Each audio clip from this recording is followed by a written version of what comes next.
Hello students, आज मैं आप लोग के लिए फिगर ऑफ स्पीच, जिसे हिंदी में हम लोग अलंकार कहते हैं, उसे लेकर आई हूँ। और इसमें जो है पहला है सिमिले। सिमिले में क्या होता है, उसका डेफिनेशन है कि इसमें जो है वो कंपेयर किया जाता है दो अलग अलग ऑब्जेक्ट्स के बीच में। और इसमें जो है वर्ड्स यूज होता है सो लाइक एज। जैसे इसका डेफिनेशन है कि compare to different things using the word so like as. जैसे सिमिले को अगर पहचानना भी है तो इसमें 3 वर्ड्स ज़्यादातर होते हैं, सो लाइक एज। और इसमें दो वस्तुओं के बीच में कंपेयर किया जाता है। जैसे कि एग्जांपल है कि Mahendra Singh Dhoni is as cool as ice, यानी महेंद्र सिंह धोनी की तुलना जो है वो वर्ब से की गई और इसमें वर्ड एज यूज हुआ भी है। दूसरा है कि सी इज ब्रेव एज लायन, वह इतनी बहादुर है जैसे कि लायन है, शेर है। तो इसमें भी एज लगाया गया और इसमें शेर की तुलना की गई है इंसान से। और यहाँ पर है सी स्विम्स लाइक ए फिश, तो यहाँ पर भी दो वस्तुओं के बीच में, यानी एक सी की तुलना फिश के से की गई है और यहाँ पर लाइक यूज किया ही गया है। तो यहाँ पर देखें तो सो लाइक है जिसमें देखी जाता है सिमिली में। दूसरा है मेटाफर। तो मेटाफर में भी होता है कंपेयर दो वस्तुओं के बीच में, लेकिन इसमें सो लाइक एज यूज नहीं होता, इसे डायरेक्ट बोल ही दिया जाता है। जैसे इसका डेफिनेशन है कि a metaphor is a figure of speech that directly compare two things without using like और एज। इसमें भी दो वस्तुओं के बीच में कंपेयर तो होता है, लेकिन सो लाइक एज का वर्ड का यूज नहीं होता है। जैसे पहला है कि ही इज ए लायन, वह एक शेर है। इसमें तुलना किया गया, लेकिन जो वर्ड्स है सो लाइक एज सिमिली की तरह वो यूज नहीं हुआ है। और दूसरा है दिस क्लासरूम इज ए जू, यह क्लासरूम जो है वो एक चिड़ियाघर की तरह है। लाइफ इज ए जर्नी, जीवन एक यात्रा है। तो इसमें भी यहाँ पे कंपेयर तो किया गया है, मगर जो है सो लाइक एज के यूज किया नहीं गया, इसीलिए यह मेटाफर है। तीसरा अलंकार है पर्सनिफिकेशन, मानवीकरण, यानी कि इसमें जो है वो नॉन लिविंग थिंग के साथ जो है वो मानव की तुलना की जाती है। जैसे कि है इसका डेफिनेशन कि when non living things are given human qualities or actions, मतलब कि जो निर्जीव वस्तुएं होती हैं उसको ऐसे बताया जाता है जैसे कि उसमें मानव के कार्य या एक्शन हो, उसमें क्वालिटी हो, गुण हो।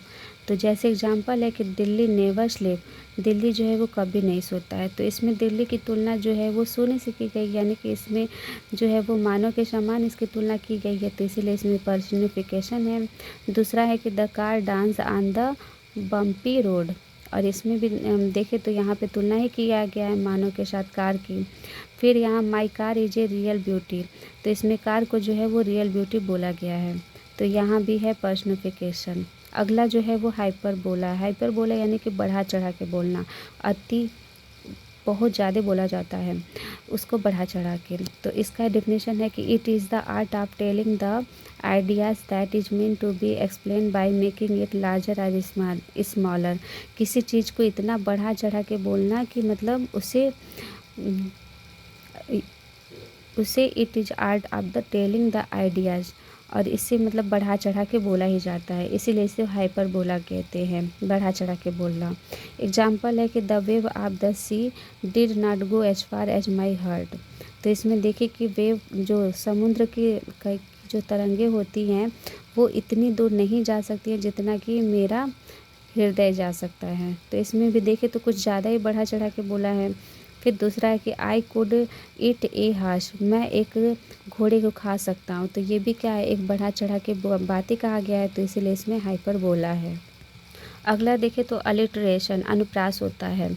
तो इसमें जो है alliteration is the repetition of the same consonant sound at the beginning of the closely placed words, मतलब कि इसमें जो है वो किसी भी जो आगे के साउंड्स होते हैं वो बार बार रिपीटेड होता है, अनुप्रास अलंकार की तरह। तो जैसे देखिए कि चंदू के चाचा ने चंदू की चाची को चांदनी रात में चांदनी चौक पे चटनी चटाई।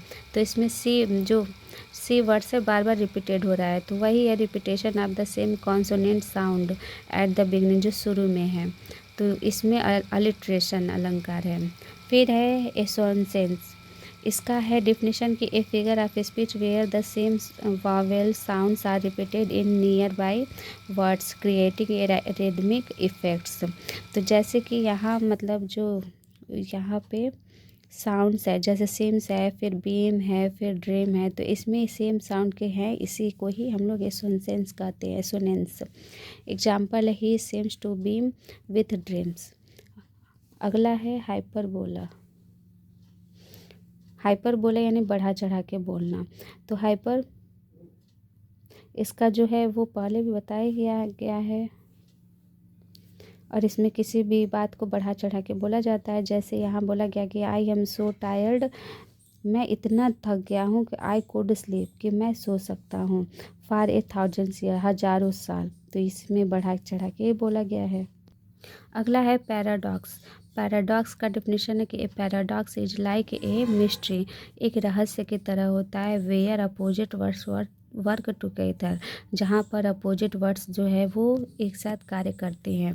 जैसे मुझ पर एक एहसान करना एग्जाम्पल के तौर है कि मुझ पर एक एहसान करना, कि मुझ पर कोई एहसान नहीं करना। तो इसमें जो है अपोजिट वर्ड्स यूज किया ही गया है। दूसरा है कि आई ऑलवेज लाई। तीसरा है I must be cruel only to be kind. चौथा है this is the beginning of the end. तो इन सब में हम लोग देखें तो सबका अपोजिट यहाँ पे दिया गया है, तो इसीलिए ये पैराडॉक्स है। और लास्ट है ऑक्सीमोरन। ऑक्सीमोरन यानी कि विरोधाभास। इसका डेफिनेशन है an oxymoron is when two opposite words are put together to make a new meaning.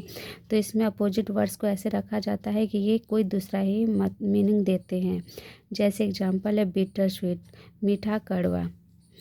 दूसरा है ओपन सीक्रेट। ओपन सीक्रेट मतलब खुला रहस्य। तो इसमें जो है अपोजिट वर्ड्स का यूज होता है ऑक्सीमोरन में। तो ये थे फिगर ऑफ स्पीच।